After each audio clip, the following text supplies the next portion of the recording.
భూదిగంతముల నివాసులారా నా వైపు చూచి రక్షణ పొందుడి, దేవుడును నేనే, మరి ఏ దేవుడును లేడు. ఇదే ప్రాబ్లం అండి. సో అందరిలో ఈయన ఒక ఆయన అంటే అసలు ఏ ప్రాబ్లం లా, ఈయన తప్ప వేరొక దేవుడు లేడు అనేదే పెద్ద ప్రాబ్లం. అవునా? యేసుక్రీస్తు అందరిలో ఒకడంటే ప్రాబ్లం లా, కానీ ఆయనే దేవుడు, అక్కడే ప్రాబ్లం. కానీ దేవుని వాక్యం అలాగే చెప్తుంది. దేవుని వాక్యం ఏమంటుంది? నేనే దేవుడు, నేను తప్ప వేరొక దేవుడు లేడు అంటుంది. మరి ఏం చేయాలండి? అంగీకరించిన వాళ్ళు అంగీకరిస్తారు. అందుకే నూతన నిబంధనలో ఉంటుంది, నా గొర్రె నా స్వరం వెంటది. ఎవరైతే దీన్ని అంగీకరిస్తారో రక్షింపబడతారు, అంగీకరించకపోతే మనకు తెలియదు. దేవుడికి, దేవుని యొక్క రహస్యాలకి అంగీకరించిన వాళ్ళ సంగతి ఏంటో చాలా క్లియర్ గా దేవుడు తెలుస్తుంది. సో కాబట్టి చాలా క్లియర్ గా దేవుడు ఏమంటున్నాడు? నేను తప్ప వేరొక దేవుడు లేడు అని అంటున్నాడు. భూదిగంతంలో నివాసులారా, మళ్ళీ చూద్దాం, నా వైపు చూచి రక్షణ పొందుడి, మరి ఏ దేవుడును లేడు. నా ఎదుట ప్రతి మోకాలు వంగుననియు, ప్రతి నాలుక నా తోడని ప్రమాణం చేయననియు, నేను నా పేరిట ప్రమాణం చేసి ఉన్నాను, నీతిగల నా నోటి మాట బయలుదేరి ఉన్నది, అది వ్యర్థము కానేరదు. ప్రతి మోకాలు వంగును, ప్రతి నాలుక స్తుతించును.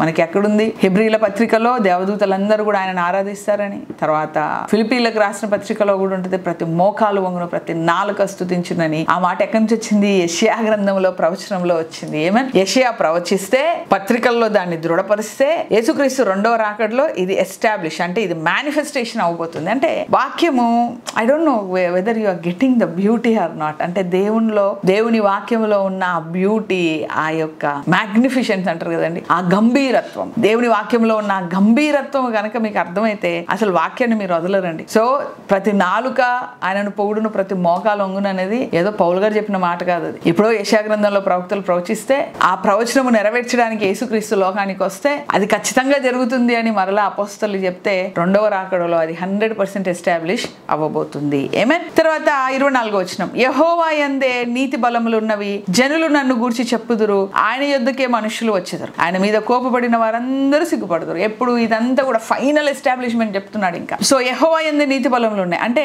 దేవుడి యొక్క స్టోరీ ఇంతేనా? ఇంత చిన్న స్టోరీ ఆ దేవుడిది. అబ్రహాంని ఎన్నుకొని, ఇశ్రాయేలీలను ఎన్నుకొని, వాళ్ళని రక్షించి, వాళ్ళని కానాన్లో పెట్టి, కానాన్ నుంచి బబులోను తీసుకుపోయి, బబులోను నుంచి కానాన్లో పెట్టి, మళ్ళీ అక్కడ గుడి కడితే ఇంకా దేవుడి పని అయిపోయిందా? ఇంకా అంతేనా? అంత చిన్న దేవుడా? No no no no no. ఆయన ఏంటి? భూమి ఆకాశములను సృష్టించిన వాడు, భూమి అంతా కూడా ఆయన చేత ఆరాధింపబడాలా. అది ఎప్పుడు జరుగుతుంది? యేసుక్రీస్తు మొదటి రాకడలో శిలువ పునరుత్థానం జరిగితే, రెండవ రాకడలో 1000 ఏళ్ల పాలనలో ఆయన మొత్తాన్ని పరిపాలించబోతున్నాడు. ఆయన నీతి న్యాయములు స్థిరపరచబడబోతున్నాయి. ఎక్కడ? ఎంటైర్ భూమి మీద. సో కాబట్టి అదేదో 70 సంవత్సరాల ప్రాఫెసీ చెప్పేసి ఇంకా ఆయన దేవుడు అంటే అది చాలా very very tiny part of God. కానీ ఆయన యొక్క గంభీరత్వం ఎక్కడుందంటే, యెహోవా యందే నీతి బలములు ఉన్నవి, జనులు నన్ను గూర్చి చెప్పుదురు, ఆయన యొద్దకే మనుషులు వచ్చరు, ఆయన మీద కోపపడిన వారందరూ సిగ్గుపడదురు. ఆయన 1000 ఏళ్ల పరిపాలనలో నీతిగల రాజు యేసయ్య పరిపాలన చేస్తున్నప్పుడు, దావీదు సింహాసనం మీద కూర్చొని యెరూషలేము నుండి, ఆలయం నుండి ఆయన పరిపాలన చేస్తున్నప్పుడు ప్రజలందరూ కూడా ఆయన దగ్గరకు వస్తారు. This is not about Cyrus, this is not about Israelites, this is not about Jews, but this is about every human being on the earth. ఇది కేవలము ఇశ్రాయేలీల గురించి, కేవలం యూదుల గురించి, కేవలము సైరస్ అనే రాజు గురించి కాదు, కానీ ప్రతి ఒక్కరూ దేవుని సన్నిధికి రాబోతున్నారు. అలాంటి రోజు రాబోతుందని he's establishing the final prophecy. తర్వాత యెహోవా యందే ఇశ్రాయేలీల సంతతి వారందరూ నీతిమంతులుగా ఎంచబడిన వారే అతిశయపడుదురు. ఇశ్రాయేలు సంతతి వారందరూ కూడా యేసుక్రీస్తు మొదటి రాకడలో రక్షింపబడిన వాళ్ళందరూ కూడా ఎత్తబడతారు. రెండవ రాకడలో వాళ్ళందరికీ కూడా అర్థమైపోతుంది. చాలా మంది యూదులు అంగీకరించరు అంటే, యూదులు యేసుక్రీస్తుని అంటే చాలా మందికి ఉన్న ప్రశ్న, అంటే మన క్రైస్తవుల్లో కూడా ఉన్న ప్రశ్న అదేంటంటే, యేసుక్రీస్తు యూదా వంశంలో నుంచే వచ్చాడు కదా, మరి యూదులే ఎందుకు యేసుక్రీస్తుని అంగీకరించరు? అట్లాంటప్పుడు ఆయనలాగా యూదుల దేవుడు అవుతాడు, యూదుల రాజు ఎలాగవుతాడు? ఆయన యూదుల సిద్ధాంతాన్ని తృణీకరించాడు కాబట్టి ఆయన యూదా సిద్ధాంతం ప్రకారం ఆయన పాపి అయిపోయాడు. ఇలాగ యేసుక్రీస్తు గురించి మన యొక్క క్రైస్తవుల్లో కూడా చాలా అనుమానాలు ఉన్నాయి. వినండి, ఇప్పుడు యేసుక్రీస్తు యూదులలో పుట్టాడు, యూదా రాజుగా పుట్టాడు. ఆయన యూదులకి వ్యతిరేకంగా బ్రతకలేదు. ఎందుకు అంటే యూదులకు ప్రామాణికము ధర్మశాస్త్రం. మత్తయి సువార్తలో ఆయన చాలా క్లియర్ గా చెప్పాడు, 5వ అధ్యాయం అనుకుంటా, నేను ధర్మశాస్త్రము నెరవేర్చడానికి వచ్చాను కానీ కొట్టివేయడానికి రాలేదు. తర్వాత ఆయన ఆచారము ప్రకారం, పద్ధతి ప్రకారము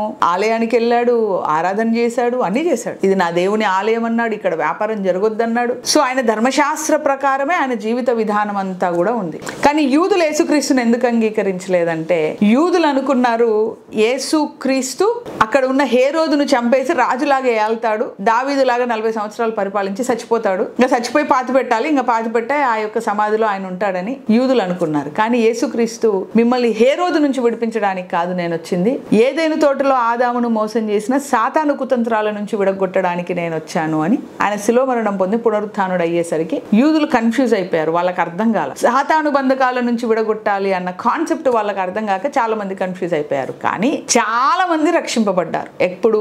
అపొస్తలుల కార్యం 2వ అధ్యాయంలో 3,000 మంది, 3వ అధ్యాయంలో 3-4 అధ్యాయాల్లో 5,000 మంది, ఇలాగా అక్కడే మనకు 8,000 మంది పురుషులు కనిపిస్తే 8,000 కుటుంబాలు అనమాట. 8,000 కుటుంబాలు అంటే ఒక్కొక్క కుటుంబానికి ముగ్గురు వేసుకున్న 24,000 మంది, దాదాపు 50,000 మంది అక్కడే రక్షింపబడి ఆ 50,000 మంది అందరూ కూడా స్ప్రెడ్ అయిపోయి భూ దిగంతముల వరకు వాళ్ళు సువార్త ప్రకటించడం ద్వారా సువార్త ప్రకటించబడింది. అంటే యూదులకు రక్షణ లేదా అంటే యూదులకు రక్షణ ఉంది. అపొస్తలుల కార్యంలోనే 3,000 మంది, అపొస్తలుల కార్యంలోనే 5,000 మంది, అపొస్తలుల కార్యంలోనే చాలా మంది యూదులు పౌలు మిషనరీ మొదటి ట్రిప్ లో, సెకండ్ ట్రిప్ లో, థర్డ్ ట్రిప్ లో చాలా మంది యూదులు పౌలు సువార్త ద్వారా కూడా రోమాలో ఉన్న వాళ్ళు, లేకపోతే వేరే ప్రాంతాల్లో మాసిదోనియా ప్రాంతాల్లో ఉన్న వాళ్ళు అనేక మంది యూదులు రక్షింపబడ్డారు. ఇది బైబిల్ గ్రంథం కూడా అనేక మంది యూదులు రక్షింపబడ్డారని వాక్యం చెప్తుంది. అయినప్పటికీ కొందరు యూదులు రక్షింపబడిన వాళ్ళు ఇంకా ఉన్నారు.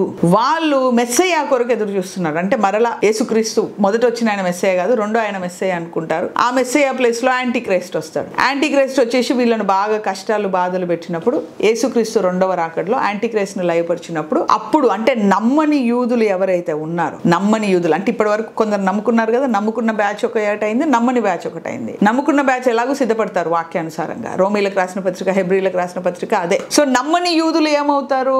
యాంటీ క్రైస్ట్ అంటే నమ్మని యూదుల వంశావళి ఉంటది కదండి, ఆ వంశావళి గురించి మాట్లాడుతున్నా, ఆ వంశాల గురించి. అంటే వాళ్ళ పిల్లలు పుడతారు కదా, వాళ్ళు యాంటీ క్రైస్ట్ యొక్క శ్రమల గుండా వెళ్ళినప్పుడు, యాంటీ క్రైస్ట్ విగ్రహారాధనను ఎంకరేజ్ చేసినప్పుడు ఇవన్నీ వాళ్ళకు అర్థమైపోతుంది. అరే మరి ఈయన మెస్సయ్య కాదు ఇంకెవరు మెస్సయ్య అని వాళ్ళు కన్ఫ్యూజన్ లో ఉన్నప్పుడు యేసుక్రీస్తు 2వ రాకడలో వచ్చి దావీదు సింహాసనం మీద పరిపాలన మొదలు పెట్టినప్పుడు ఆ ఇశ్రాయేలీలందరూ అంటే నమ్మని యూదులు ఎవరైతే ఉన్నారో, నమ్మని ఇశ్రాయేలీలు ఎవరైతే ఉన్నారో వాళ్ళందరూ కూడా ఈయననే మా మెస్సయ్య అని అంగీకరిస్తాడు. అదే ఇక్కడ చెప్పబడింది 25వ వచనం, యెహోవా యందే ఇశ్రాయేలీల సంతతి వారందరూ నీతిమంతులుగా ఎంచబడిన వారే అతిశయపడుదురు. ఎప్పుడు? అప్పుడు రక్షింపబడతారు. ఇది ప్రాఫెసీ, ఇది ప్రాఫిటిక్ గా చెప్తున్నాడు. ప్రాఫిటిక్ గా నెక్స్ట్ రాబోయే 2వ రాకడలో యెహోవా యందే నీతి బలం ఉన్నవి జనులు నన్ను గురించి చెప్పుదురు, ఆయన యుద్ధకే మనుషులు వచ్చేదారు. ఆయన యుద్ధకే మనుషులు వచ్చేదారు అంటే మరలా మనం యెషయా గ్రంథం 2వ అధ్యాయానికి వెళ్ళాలి. అంత్య దినములలో యెహోవా మందిరము మందిర పర్వతములు అన్నిటికంటే అధికముగా ఉండును. అప్పుడు ఒక యూదుడితో పాటు అనేక మంది అన్యులు యెహోవా ఆలయం దగ్గరకు వచ్చి ఆయన దగ్గర నేర్చుకుంటారు అని రాయబడి ఉంది కదా 2వ అధ్యాయంలో.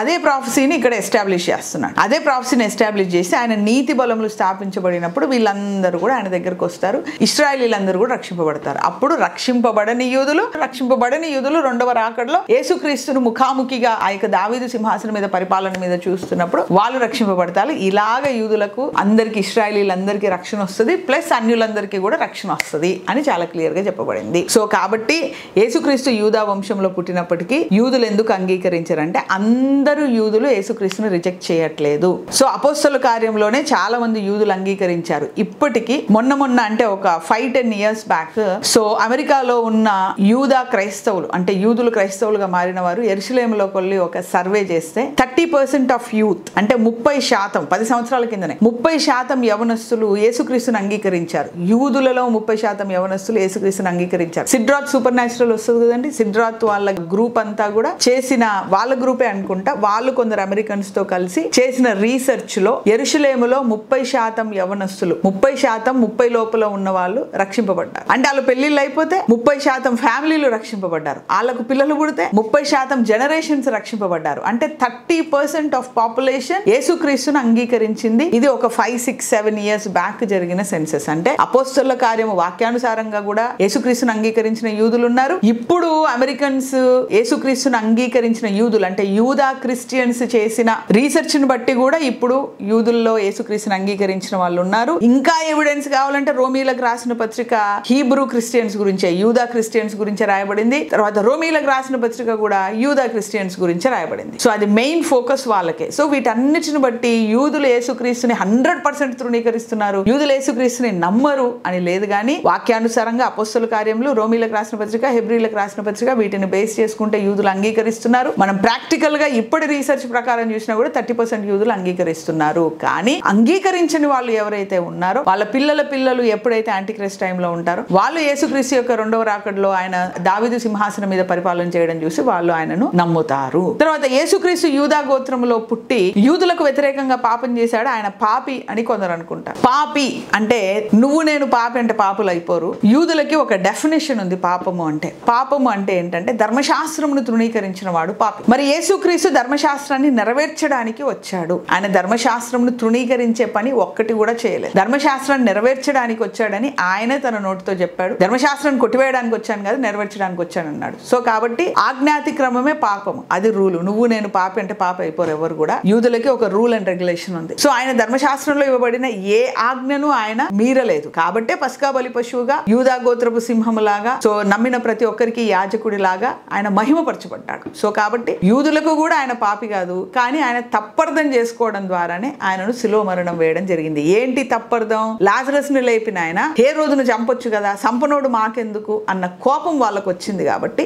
దానిని బట్టే వాళ్ళు యేసుక్రీస్తుని సిలువ వేశారు తప్ప ఈయన ధర్మశాస్త్రాన్ని మీరాడని సిలువ వేసింది కాదు అక్కడ. Right? So that is all the things. అందుకే వాళ్ళు ఏం చెప్పాలో తెలియక ఆలయాన్ని కూలగొడతన్నాడు, ఇదన్నాడు అదన్నాడు అని ఇవన్నీ చెప్తారు తప్ప ధర్మశాస్త్ర సంబంధమైన నేరము ఒక్కటి కూడా ఆయన మీద మోపరు. సో కాబట్టి యూదా సిద్ధాంతం ప్రకారం కూడా ధర్మశాస్త్ర సిద్ధాంతం ప్రకారం కూడా యేసుక్రీస్తు పాపిగా ఎంచబడడు. అర్థమవుతుందండి? Let's pray. ప్రార్థన చేద్దాం. Thank you master, thank you lord. యేసయ్యా నీకు స్తోత్రం, వందనాలు. అద్భుతాలు ఆశ్చర్యకార్యాలు చేసేదేవా అయ్యా. ఈ రోజు మీరు మాతో చాలా విషయాలు మాట్లాడారు ప్రభా. ఈ నేర్చుకున్న విషయాలన్నీ కూడా నాయన తండ్రి మేము గుర్తించినట్లు, గమనించినట్లు, మా ఆత్మలో ఉన్న ప్రతి ఒక్క అనుమానం నుంచి విడుదల పొందినట్లు అయ్యా తండ్రి నీ కృపా కనికరములు కుమ్మరించిన ఆయన మమ్మల్ని లేవనెత్తమని, బలపరచమని, స్థిరపరచమని అయ్యా తండ్రి. ఈరోజు వాక్యం విన్న ప్రతి ఒక్కరిని కూడా అయ్యా నీవు ఆత్మచేత బలపరచమని యేసు నామములో ప్రార్థిస్తున్నాం తండ్రి.